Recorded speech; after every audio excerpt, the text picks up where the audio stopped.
Hello friends, welcome to Krishna tutorials.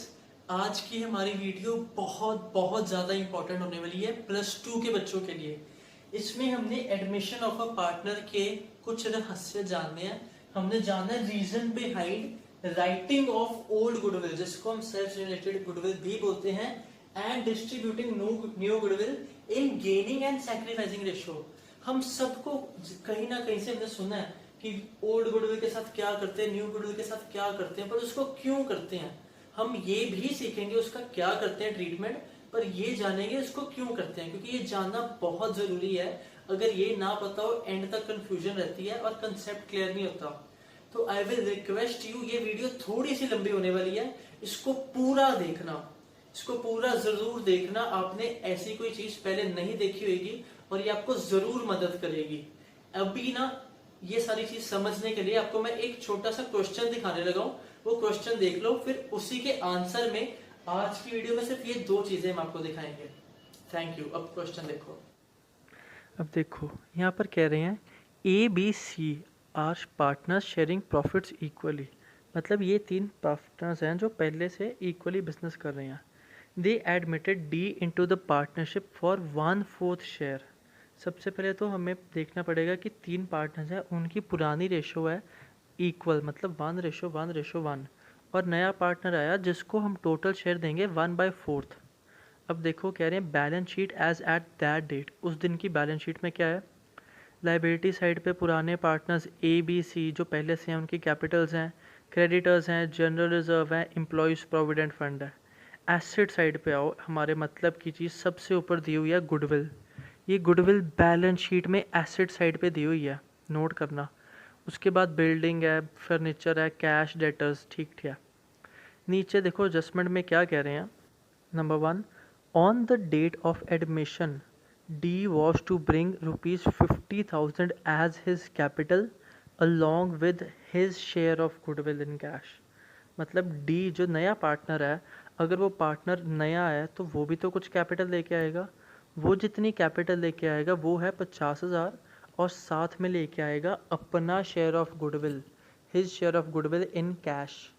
नीचे देखो bracket में दिया हुआ है firm's goodwill is equal to 36,000। Firm की गुडविल है 36,000, और साथ में कह रहे हैं second adjustment depreciate furniture by 15%। इतनी हमें कहानी पता लग गई है। हमें 2 गुडविल दी हुई है, इसमें से अब हम सोल्यूशन देखते हैं। और हम टोटल सबसे पहले क्या करेंगे, सारे पार्टनर्स की रेशोज चेक करेंगे, उसके बाद गुडविल की ट्रीटमेंट करेंगे। अब और टाइम ना देते हुए चलो एक बार ये क्वेश्चन देख लो। इसका वैसे लिंक डिस्क्रिप्शन में भी है, पर इसका स्क्रीनशॉट भी मार सकते हो आप। हाँ जी, तो आपने क्वेश्चन पढ़ लिया। आई होप आपको ये क्वेश्चन जो है पूरा समझ आया होगा। अब देखो इस क्वेश्चन में उन्होंने साफ साफ लिखा है कि ए बी और सी जो है वो हमारे पार्टनर्स हैं old. A B C 3 partners हैं, इनकी रेशो क्या है 1:1:1। इन्होंने एडमिट किसको किया, डी को। मतलब ये अपनी रेशो नहीं बदल रहे हैं, नया पार्टनर एडमिट कर रहे हैं। अब सबसे पहले अगर आप एक चीज देखो, यहाँ पे जो नया पार्टनर आया ना, उन्होंने बताया नए पार्टनर का शेयर कितना है। नए पार्टनर का शेयर कितना है 1/4। अगर ये न्यू पार्टनर है और इसका शेयर 1/4 है, तो इसका शेयर भी कौन सा है, ओल्ड न्यू सैक्रिफाइस गेनिंग। ये इसका न्यू शेयर है और यही उसका गेनिंग शेयर भी है। क्यों, अभी आपको पता चल जाएगा। पहले ये देखो इनका ओल्ड शेयर देखें, रेशो तो हमें पता है, ओल्ड शेयर तीनों की है 1/3 1/3 1/3 1/3 1/3। इनकी ओल्ड शेयर है और इसका न्यू शेयर है 1/4। अब हमने निकालना क्या होता है, हमने ढूंढनी है सबसे पहले तो यहाँ पे हमें ढूंढनी पड़ेगी न्यू रेशो। अगर एक तरह से देखा जाए, हमें ये सब ओल्ड पार्टनर्स हैं और ये न्यू पार्टनर है। हमें क्या चारों की आपस में न्यू रेशो पता है, ए बी सी डी की। हमें चारों में आपस में न्यू रेशो नहीं पता, तो हमें निकालनी पड़ेगी। अब यहाँ पे सिस्टम क्या चलता है, एक चीज ना समझने की कोशिश करना। मान लो मेरे पास है 300 रुपीज, या फिर 300 रुपीज नहीं 120 रुपीज मान लो फॉर एग्जाम्पल। फर्म को प्रॉफिट हुआ, मेरे पास नहीं है, पूरे फर्म को प्रॉफिट हुआ 120 रुपीज का, ठीक है। अब फर्म में पहले कौन कौन पार्टनर्स थे, ओल्ड। मतलब अगर मैं ओल्ड सिचुएशन देखूं, ओल्ड सिचुएशन में पार्टनर थे ए बी सी, अगर 3 ही पार्टनर थे और 120 रुपीज प्रॉफिट हुआ तो वो लोग कैसे बांटेंगे? 1/3 1/3 1/3, 120 इंटू 1/3 करो डिवाइडेड बाय 3, 40 रुपीज। मतलब ए को भी 40, बी को भी 40 रुपीज एंड सी को भी 40 रुपीज मिलते। क्लियर?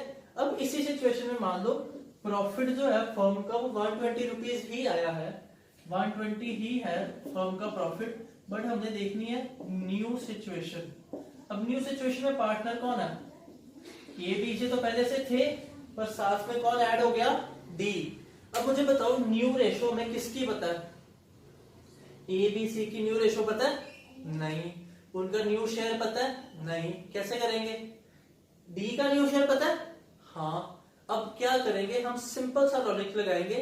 हमें इतना पता है डी का शेयर कितना है, तो आप सोचो टोटल पैसे कितने हैं फर्म के पास? फर्म के पास टोटल पैसे हैं रुपीज 120। इस 120 रुपीज में डी का शेयर कितना है? 1/4। तो हम क्या करेंगे? कहेंगे जो पैसे डी को देने हैं वो तो पहले दे दो, उसके बाद जो बचेंगे हम बांट लेंगे। मतलब सबसे पहले डी को शेयर दे दो। 120 रुपीज इंटू 1/4 कितना होता है? वो आता है रुपीज 30। मतलब चुप करके पहले डी को 30 रुपीज दे दो। हमें पता था डी का न्यू शेयर है ना, और प्रॉफिट 120 है, टोटल प्रॉफिट में से डी को न्यू शेयर में उसका प्रॉफिट दे दिया। अब बचा कितना प्रॉफिट है?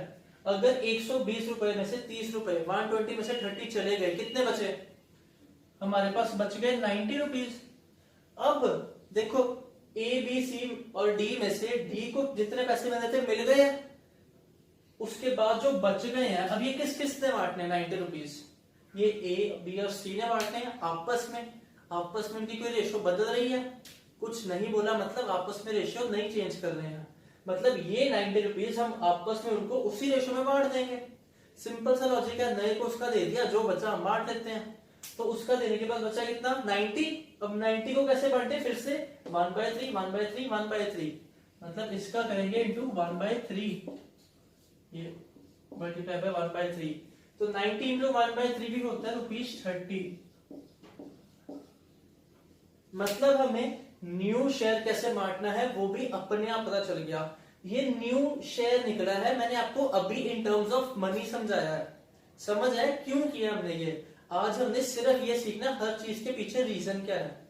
अगर आपको ये समझ आया, ये रुपीज के हिसाब से था, अब हम एक्चुअल में इसका शेयर निकालेंगे। अब देखो हमें क्या दिया हुआ है? शेयर। रुपीज नहीं दिए हुए। हमें पता है ए बी सी का पुराना शेयर है ये 1/3 1/3 1/3 और डी का न्यू शेयर है 1/4। अब क्या करें? अब मुझे बताओ फर्म का टोटल शेयर कितना है? जैसे फर्म के टोटल रुपीज हमने मांगे थे, रुपीज के फॉर्म में हमने सोचा था कि 120 है। फर्म का टोटल शेयर कितना है? आपको मैंने पीछे एग्जांपल में बताया था, फर्म का टोटल शेयर होता है 1 मतलब 100%, 1/1 100% होता है। 1/2 50%, 1/3 33%। जितना डिनोमिनेटर बढ़ी जाएगा परसेंटेज कम हो जाएगी, पर अकेला 1 टोटल परसेंटेज होता है। मतलब total share of firm is equal to 1। Total share जो है फर्म का वो कितना है? 1। इतना पता है। अब इस 1 में से हमें पता है न्यू शेयर किसी का? डी का पता है। टोटल शेयर फर्म का मान लिया, जैसे हमने रुपीज में 120 माना था, पर रुपीज गिवन नहीं है, मैंने आपको एग्जांपल दी थी। 1 में से डी को कितना मिलना? 1/4। तो उसका शेयर माइनस कर दे पहले। मतलब हम करेंगे 1 माइनस 1/4। 1 माइनस 1/4 कितना आता है? एलसीएम लेके सॉल्व कर लेना, वो आएगा 3/4। आई होप ये सॉल्व अपने आप कर लोगे। मतलब टोटल फर्म के शेयर में से जब हमने सिर्फ डी का हिस्सा निकाल दिया, तो बाकी 3 लोगों के लिए कितना हिस्सा बच गया? 3/4। जैसे पिछले केस में हमने 120 में से 30 निकाल दिया था, तो बाकी पार्टनर्स के लिए कितना बचा था? 90। ये रुपीज के फॉर्म में था। अगर 90 रुपीज बचा था तो हमने आगे क्या किया था? 90 रुपीज को तीनों में डिवाइड किया था। मतलब हमने किया था 90 इंटू 1/3, फिर से 90 इंटू 1/3, ऐसे ही किया था। तो अब हमारे पास 90 रुपीज तो बचे नहीं है। क्या बचा है? 1 में से डी का 1/4 माइनस करके टोटल शेयर कितना बचा है? 3/4। ये किस किस ने बांटना है? ये बांटेंगे ए बी और सी किस रेशो में, इसी रेशो में, तो उनको मिलेगा कितना, इसको बांटना है तो कैसे करेंगे, अब देखो ए को मिलेगा 3/4 हिस्से का 1/3, जैसे हमने यहाँ पे किया था 90 रुपीज का 1/3, 90 रुपीज नहीं, हमें बस ये चीज फ्रैक्शन में है, इस वजह से कंफ्यूज नहीं होना, कुछ भी प्रॉब्लम आए वैसे प्लीज पूछना। 1 में से 1/4 माइनस किया था तो 3/4 शेयर बचा था, उस शेयर का 1/3 हिस्सा किसको मिलना है, ए को। ऐसे ही फिर से 3/4 इंटू 1/3 एंड सी का भी 3/4 इंटू 1/3। यहाँ पे अगर हम कटिंग करें तो इन तीनों का भी आता है 1/4 1/4 1/4। अब ये निकला क्या है, ये निकला है ए बी सी का न्यू शेयर, ये निकला है ए बी सी का न्यू शेयर, और डी का न्यू शेयर हमें ऑलरेडी दिया हुआ था। अब चारों के न्यू शेयर को कंबाइन कर देंगे, वो रेशो बन जाएगी। यहाँ पे हम लकी हैं कि सबके नीचे 4 है, सबके नीचे 4 है तो ठीक है। अगर मान लो किसी एक के नीचे 4 नहीं होता, कुछ भी और होता, तो हम एलसीएम लेके सबका डिनोमिनेटर सेम कर देते। ये आया इनका न्यू शेयर, ये है इनका न्यू शेयर। न्यू रेशियो क्या है,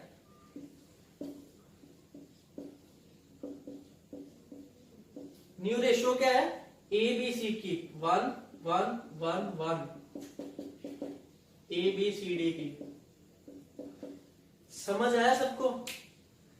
ओल्ड हमें दी हुई थी, न्यू हमने निकाल दिया। न्यू कैसे निकाली, फर्म के टोटल शेयर में से डी का बाहर निकाला शेयर, जितना बच गया उसको पुराने पार्टनर्स में उनके रेशो में बांट दिया।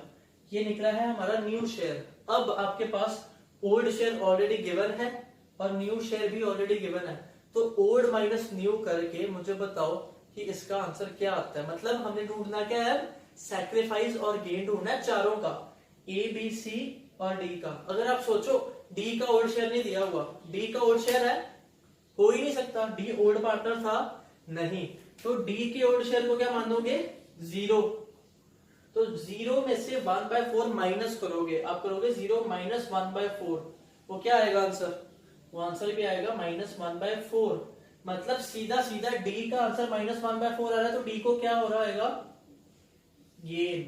ऐसे ए बी और सी का कैसे निकालेंगे, सेम सिचुएशन से निकालेंगे। अब ए का पुराना शेयर क्या था, हमने ओल्ड माइनस न्यू करना है। ए का पुराना था 1/3, न्यू है 1/4, तो ओल्ड माइनस न्यू, 3 और 4 का एलसीएम 12, नीचे 12 आ गया, ऊपर क्या आएगा 4 - 1, मतलब ये आएगा 4 - 3 सॉरी, ये आएगा 1/12। पॉजिटिव में है, मतलब ये क्या है, ये है ए का सैक्रिफाइस। इसी तरीके से डिट्टो सेम बी और सी का निकलेगा, उनका भी 1/3 माइनस 1/4 करोगे 1/12 और 1/12 ही आएगा। मतलब एक तरह से आई होप इतना आपको समझ आया। एक तरह से सिचुएशन को मैं आगे लिखने लगा हूं, मतलब हमारे पास पता लग गया है सबका गेनिंग और सैक्रिफाइसिंग शेयर।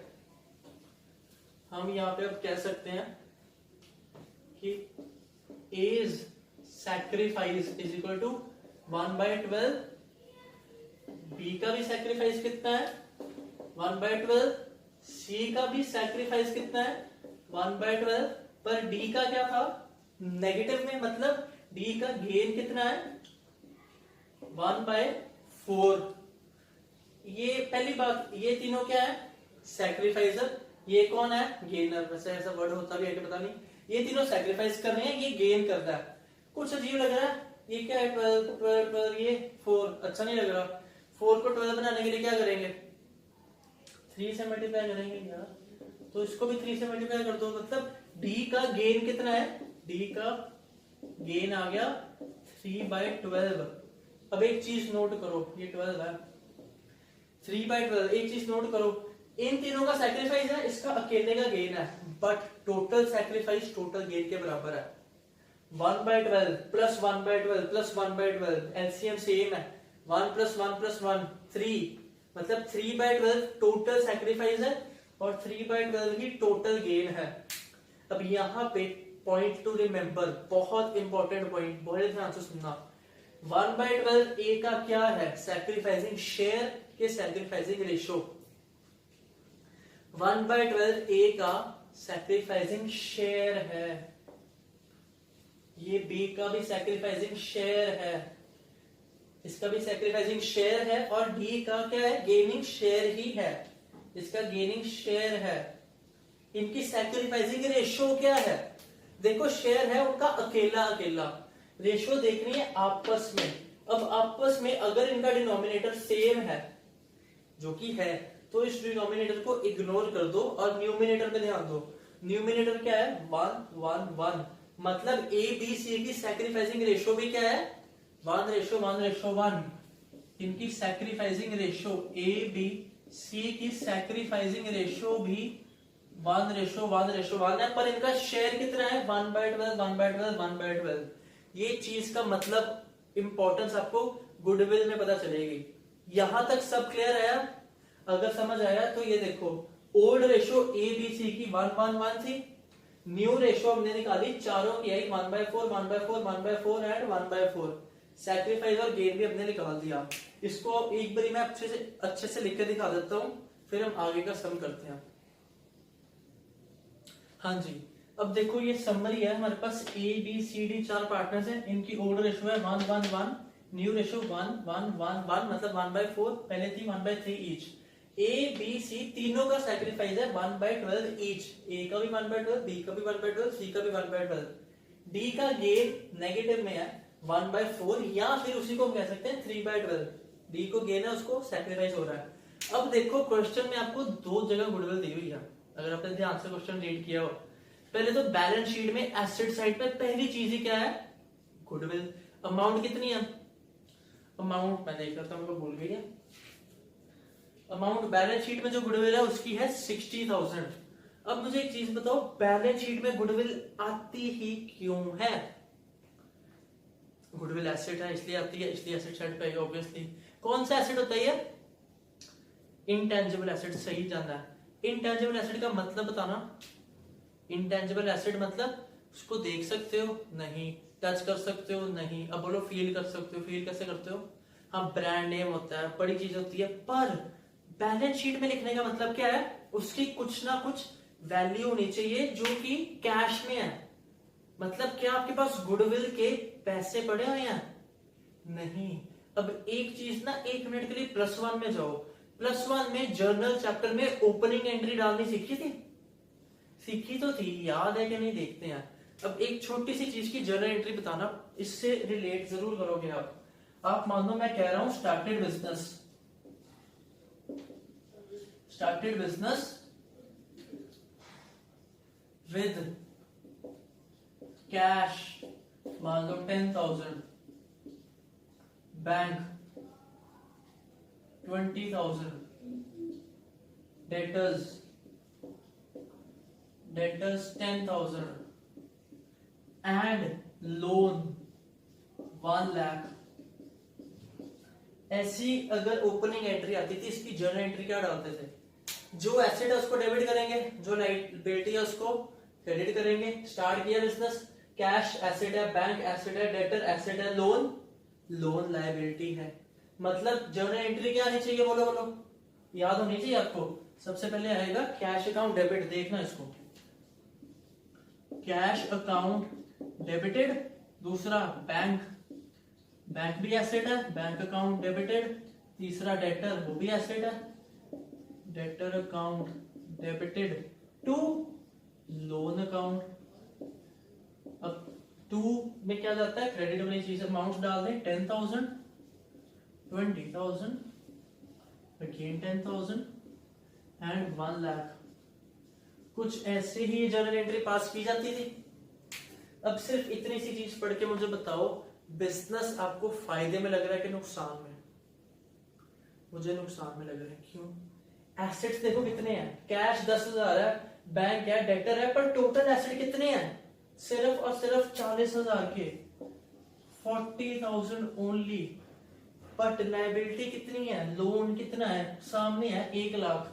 मतलब एसेट कम है, लायबिलिटी ज्यादा है। बिजनेस को फायदा है कि नुकसान? नुकसान है। बट अगर ये नुकसान हम सामने शो कर दें, मान लो बैलेंस शीट में हम सिर्फ इतने एसेट्स दिखाएं और ये लायबिलिटी दिखा दें, बैलेंस शीट मैच करेगी? नहीं। आपको पता है बैलेंस शीट मैच करनी चाहिए, बैलेंस शीट मैच करने, बैलेंस शीट छोड़ो, जर्नल एंट्री मैच कर रही है। डेबिट का टोटल 40,000, क्रेडिट का टोटल 1 लाख। इसको ठीक करने के लिए क्या करते थे? कैपिटल अकाउंट को डेबिट करते थे? नहीं। कैपिटल क्रेडिट तब होता है जब एसेट ज्यादा हो, लायबिलिटी कम हो। यहां पर कैपिटल की तो है ही नहीं। अब क्या करेंगे हम? हमें कुछ ना कुछ डेबिट में डालना है, तो हम किसका सहारा लेते थे? गुडविल का। यहां पे हम लिखते थे गुडविल अकाउंट डेबिटेड। जितना भी बच रहा है 1 लाख में से 40,000 माइनस करो, 60,000 लिखते थे गुडविल। ये गुडविल हमें बचाती थी, याद है? ये गुडविल जाती है बैलेंस शीट में। बट अब खुद बताओ, ये गुडविल चाहे बैलेंस शीट में एसेट साइड पे जा रही है, आपके पास पैसे हैं इस गुडविल के? नहीं है। मतलब ये गुडविल फायदा शो करेगी कि नुकसान? गुडविल बैलेंस शीट में क्यों आई होगी? सोचो, बैलेंस शीट में गुडविल के आने का एक ही रीजन हो सकता है कि आपके एसेट लायबिलिटी से कम है, लायबिलिटी ज्यादा है, एसेट कम है, इक्वल करने के लिए गुडविल डाल दी, मतलब वो नुकसान है। अगर ये आपको चीज अभी पता लग गई है, तो जो नया पार्टनर आया डी, उसको नहीं पता होगा? डी को भी पता है कि इनके पास गुडविल अगर पड़ी है तो वो नुकसान की बात है, तो वो कहेगा पहले ये गुडविल खत्म करो, इसको राइट ऑफ करो आपस में, तभी मैं आऊंगा। समझ आया? हमें ये पता है कि हम क्या करते हैं, बैलेंस शीट में जो गुडविल है उसको ओल्ड गुडविल बोलते हैं, और ओल्ड गुडविल को ओल्ड पार्टनर्स में ओल्ड रेशो में राइट ऑफ कर देते हैं। ओल्ड गुडविल को ओल्ड पार्टनर्स में ओल्ड रेशो में क्यों राइट ऑफ करते हैं? रीजन, क्योंकि ये नुकसान नए पार्टनर का नहीं है। नया पार्टनर आज अगर आया है और उसके आने से पहले बैलेंस शीट में गुडविल पड़ी हुई है, तो कहेगा यार ये नुकसान मैं क्यों उठाऊं, तुम लोग उठाओ, इसको खत्म करो। समझ रहे हो मेरी बात? इसलिए हम ये गुडविल राइट ऑफ ही कर देते हैं कि इसका कोई भी नुकसान नए पार्टनर को ना झेलना पड़े। क्लियर है? आई होप इतना क्लियर। ये थी ओल्ड गुडविल जो बैलेंस शीट में होती है। अब कभी मत भूलना कि बैलेंस शीट वाली गुडविल ओल्ड गुडविल होती है, उसको राइट ऑफ करते हैं। वैसे ये एक्चुअल में ओल्ड गुडविल इसका सही वर्ड नहीं है, इसको क्या बोलते हैं आपको पता है? 2 तरह की गुडविल होती है। नहीं पता तो गुडविल चैप्टर की वीडियोस पड़ी हुई है, उसका पहली वीडियो देखो। गुडविल मेरे पास 2 तरह की होती है, एक को बोलते हैं self generated goodwill, self generated goodwill, और दूसरी को बोलते हैं परचेज्ड गुडविल। अब सेल्फ जनरेटेड गुडविल है ये जो हमने खुद बनाई है, जो है ही नहीं। सेल्फ जनरेट करने का मतलब कोई पैसे नहीं थे, कोई चारा नहीं था, गुडविल नाम का एसेट डाल दिया। कोई पूछेगा कहां है, हम कहेंगे हवा में। अगर आपसे कोई पूछे आपकी गुडविल क्या है, आपको ऐसे तो ये मार्कर के ढक्कन के अंदर ऐसे बंद करके रखी हुई है, ये मार्कर तेरा, मेरी गुडविल तेरे पास। नहीं, गुडविल को टच नहीं कर सकते, देख नहीं सकते, तो हमने उसका सहारा लिया, उसके नाम पे डाल दी अमाउंट, क्योंकि प्रूफ ही नहीं है ना। किसी को अगर दिखाना भी पड़े तो क्या दिखाएंगे गुडविल कहाँ है, कोई टेंशन नहीं। तो ये सेल्फ जनरेटेड गुडविल एक तरह से हमारा नुकसान है, लॉस, जिसको कौन बियर करता है? Old partners. ओल्ड क्यों? क्योंकि पहले से है, नए पार्टनर के आने से पहले की। अब इससे होएगा क्या? इससे 2 चीजें होंगी, एक तो गुडविल खत्म हो जाएगी, दूसरा इस गुडविल को खत्म कौन करेगा? पार्टनर्स। पार्टनर्स कैश नहीं लेके आएंगे, वो कैश नहीं लेके आएंगे, कहेंगे हमारी कैपिटल में से माइनस कर दो। मतलब अगर गुडविल भी कम हो जाएगी और कैपिटल भी कम हो जाएगी, तो बैलेंस शीट का टोटल तब भी सेम रहेगा। कई लोग सोचते हैं गुडविल हमने खत्म कर दी तो टोटल तो फिर खराब हो गया, पर नहीं। अगर गुडविल कम कर रहे हैं, गुडविल होती है एसेट साइड पे, समझ रहे हो मेरी बात? गुडविल एसेट साइड पे होती है, वो अगर 60,000 से कम हो रही है, तो लायबिलिटी साइड पे जो पार्टनर के कैपिटल है, ओल्ड पार्टनर्स के, वो भी टोटल कुल मिला के 60,000 से कम हो जाते हैं, तो बैलेंस शीट बराबर हो जाती है। मतलब गुडविल भी खत्म, पार्टनर्स के कैपिटल भी कम हो गए। अब गुडविल क्या है? चाहे इंटेंजिबल एसेट है, चाहे नकली एसेट है, पर एसेट है। एसेट हम क्या कर रहे हैं? राइट ऑफ कर रहे हैं। राइट ऑफ मतलब खत्म कर रहे हैं, कम कर रहे हैं। एसेट जब कम होता है तो कहां जाता है? डेबिट में, क्रेडिट में? क्रेडिट में जाता है। किसी ने डेबिट बोला ना तो अपने मुंह पे चपेट मारना। गुडविल मतलब एसेट कम हो रहा है तो कहां जाएगा? क्रेडिट में। और पार्टनर्स के कैपिटल अकाउंट भी क्या हो रहा है, वो भी कम हो रहा है। अब पार्टनर के कैपिटल कम होने पे कहां जाते हैं, वो डेबिट में जाते हैं। अगर नहीं पता ना तो rules of debit and credit की वीडियो मैंने डाली है +1 के प्लेलिस्ट में जाओ, +1 में वहां पे मैंने हेडिंग डाली है rules of debit and credit, journal का पहला पार्ट, वो समझो, वो सबसे इंपॉर्टेंट बेसिक है। अब मतलब हमें इसकी जर्नल एंट्री रीजन समझ आया क्यों हम ओल्ड गुडविल को जो बैलेंस शीट में पड़ी है उसको राइट ऑफ क्यों करते हैं, क्योंकि वो नुकसान है, उससे पार्टनर्स को नुकसान क्यों होता है, क्योंकि पहले से वो नुकसान था। इसकी जर्नल एंट्री क्या आएगी, अब पुराने पार्टनर्स कौन है, ए बी सी, डी तो नया आया, तो एंट्री आएगी एज कैपिटल अकाउंट डेबिटेड, ऐसे ही B's capital account debited, C's capital account debited to goodwill. अब क्वेश्चन में देखो गुडविल कितनी थी, ये एग्जांपल थी, इसको छोड़ दो, वैसे यहाँ पे भी गुडविल की अमाउंट मैंने सेम निकाली है, पर फिर भी क्वेश्चन में देखो गुडविल कितनी है।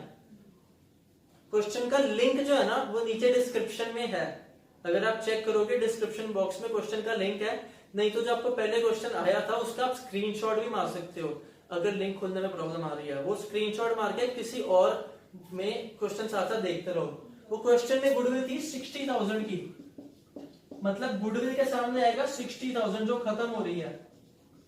अब ये 60,000 किसने खत्म करनी है, ओल्ड पार्टनर में, किस रेशो में, ओल्ड में। अभी भी कोई डाउट हो तो प्लीज मेरे से पूछ लेना, पर आज के दिन में ये डाउट खत्म करना है जिंदगी भर के लिए। तो मतलब यहाँ पे अमाउंट कितनी आने वाली है, 20,000 एंड 20,000। समझ आया? आई रियली होप कि आपको ये चीज समझ आई है। ये है, ये क्या किया हमने, ओल्ड गुडविल जो कि जिसको हम सेल्फ जनरेटेड गुडविल बोलते हैं, जो कि बैलेंस शीट में पड़ी हुई थी, उसको राइट ऑफ किया। ये एक गुडविल खत्म हुई है। फर्स्ट टाइम टफ लगता है, धीरे धीरे आदत पड़ जाएगी। और वैसे भी एसेट में से कुछ भी उठा के ना पार्टनर के डेबिट साइड पे डालते हैं, वो अगली वीडियो में आपको बताऊंगा जब हम पूरा सम करेंगे, वो भी देखना। पर उससे पहले अब हमने क्या करना है, ओल्ड गुडविल का काम खत्म, अब न्यू गुडविल की बारी है। अब न्यू गुडविल की बारी है तो क्या करेंगे, अब देखते हैं। अब बात इसकी है न्यू गुडविल, पहली बात पता कैसे चलता न्यू गुडविल है, और न्यू गुडविल और ओल्ड गुडविल में डिफरेंस क्या है।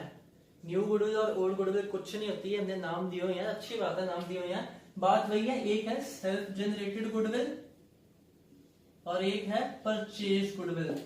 अब एक सिंपल सी चीज नोट करो, यहाँ पे कौन पुराने पार्टनर्स थे, ए बी सी, नया कौन आया, डी। जब नया पार्टनर आया तो किस किस को सैक्रिफाइस हुआ, ए को भी हुआ, बी को भी हुआ, सी को भी हुआ, कितना कितना हुआ, उनका शेयर था 1/12, 1/12, 1/12, और आपस में किस रेशो में सैक्रिफाइस कर रहे हैं, 1/1 पर। और डी को गेन कितना हुआ, या तो 1/4 भी कह सकते हैं, 3/12 भी कह सकते हैं।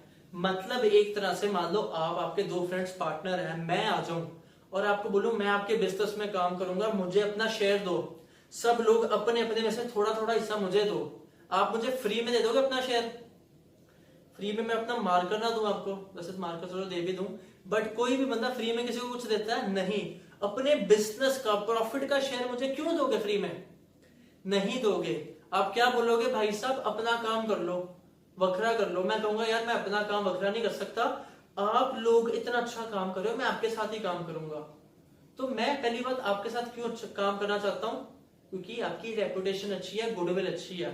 आप कहोगे तुम हमारे साथ काम करना चाहता है ना हमारी गुडविल की वजह से, चल गुडविल के पैसे लेके आ, तूने हमसे शेयर खरीदना।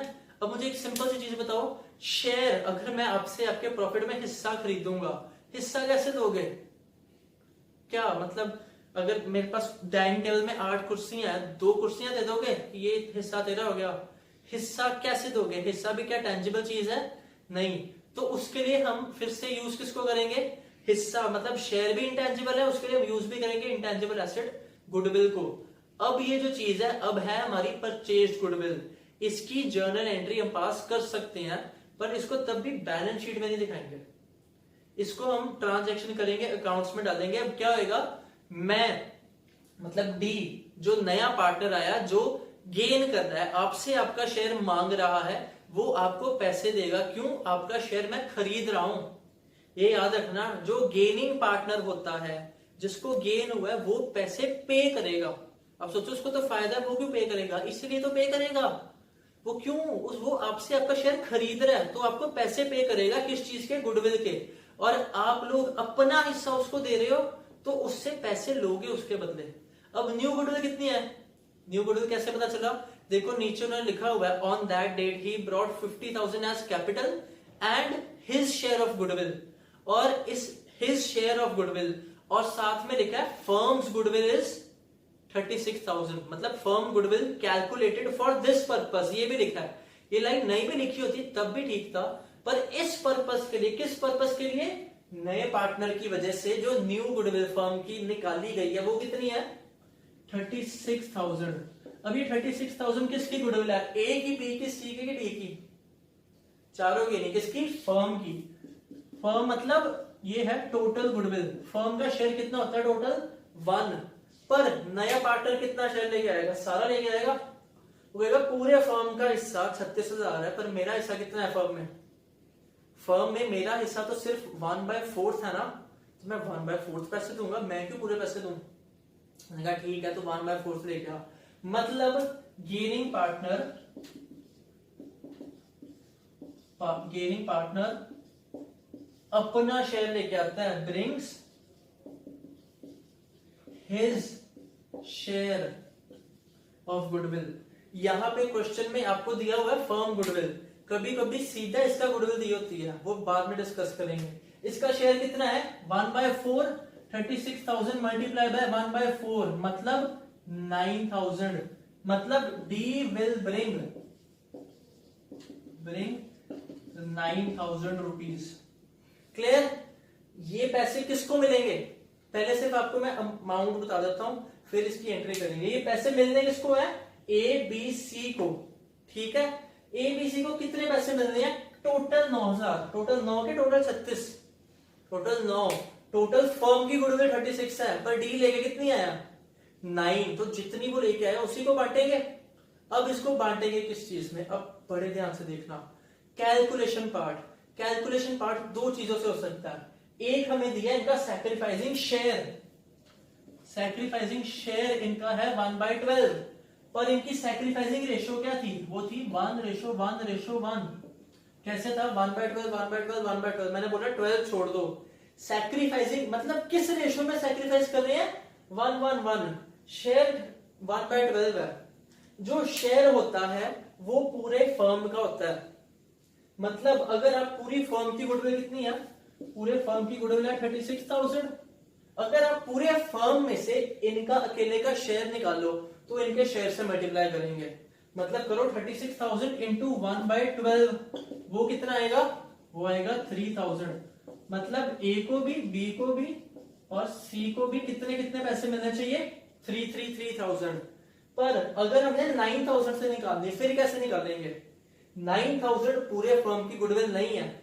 9,000 ही है जो सैक्रिफाइस किया उन्होंने, और 9,000 ही है जो उन्होंने रेशियो में बांटा है। तो 9,000 को उनकी रेशियो मतलब 1:1:1 1:1:1 रेशियो मतलब 1/3 1/3 1/3। तो 9,000 से मतलब जो पैसे डी लेके आया सिर्फ उसी से अगर निकालो, तो इसका हम 1/3 करेंगे, वो भी आएगा 3,000 एंड 3,000। मैं आपको प्रेफरेंस दूंगा कि आप यही तरीका करो, ये मत करो। कर सकते हो, आंसर सही निकलेगा, पर कंफ्यूज हो जाओगे, वो मत करना। सबसे पहले निकालो नया पार्टनर कितने पैसे लेके आ रहा है, उस पैसे को रेशियो में डिवाइड कर दो। समझ आया? अगर समझ आया तो इसकी अकाउंटिंग ट्रीटमेंट देखते हैं फटाफट से। जर्नल एंट्री क्या होगी? अब देखो क्या हुआ, डी शेयर ऑफ गुडविल हमने निकाल दी 9,000 जो वो लेकर आ रहा है, और ए बी सी को कितने पैसे मिल रहे हैं? 3 इसको 3 इसको 3 इसको, और सॉरी, और डी का शेयर कैपिटल का कितना था? 50,000। डी टोटल क्या ला रहा है? 50,000 रुपए कैपिटल के और 9,000 गुडविल के। तो फर्म में क्या आ रहा है? कैश में लेके आ रहा है। तो कैश बिजनेस के लिए बढ़ रहा है। और क्या बढ़ रहा है? इसकी जर्नल एंट्री देखो, पहली एंट्री आएगी cash account debited to D's capital and to premium for goodwill. इसको हम बोलते हैं कैश टोटल आया 59,000। डी की गुडविल कितनी आई, डी इसका कैपिटल कितना है, इसमें से 50,000 इसका कैपिटल है और प्रीमियम गुडविल का कितना है 9,000। मतलब टोटल 59,000 है जिसमें से 50,000 इसका कैपिटल है और 9,000 गुडविल है। ये 9,000 गुडविल, ये समझ आइए एंट्री। ये क्यों की हमने एंट्री, सिंपल सी बात देखो, डी क्या क्या लेकर आ रहा है, 50,000 रुपए लेके आ रहा है अपने कैपिटल के। कैपिटल क्यों लेके आ रहा है यार, अगर 3 बंदे पहले से काम करे उनकी कैपिटल है, मैं चौथा बंदा आ रहा हूँ, मेरी भी तो कोई कैपिटल होनी चाहिए ना। तो 50,000 में लेके आया अपनी कैपिटल के और टोटल गुडविल थी 36,000। उस 36,000 में से 1/24 जो मुझे मिल रहा है वो पे करने के लिए मैं 9,000 अपने शेयर का गुडविल लेके आया।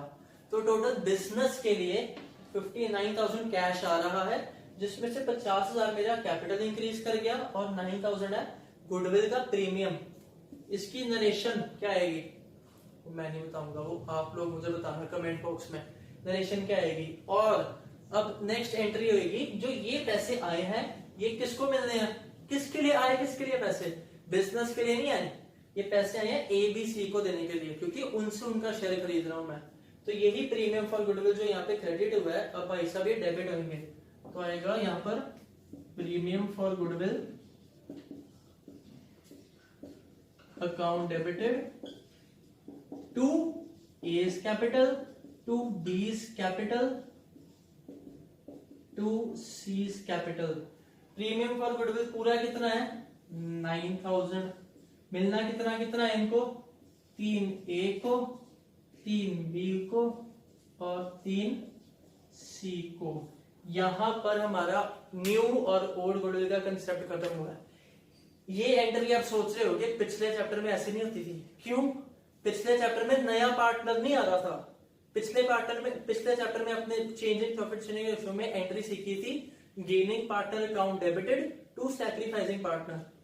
पर यहाँ पर जो गेनिंग पार्टनर है वो कैश ले आया है तो कैश ही दे देंगे ना पार्टनर्स को, समझ रहे हो।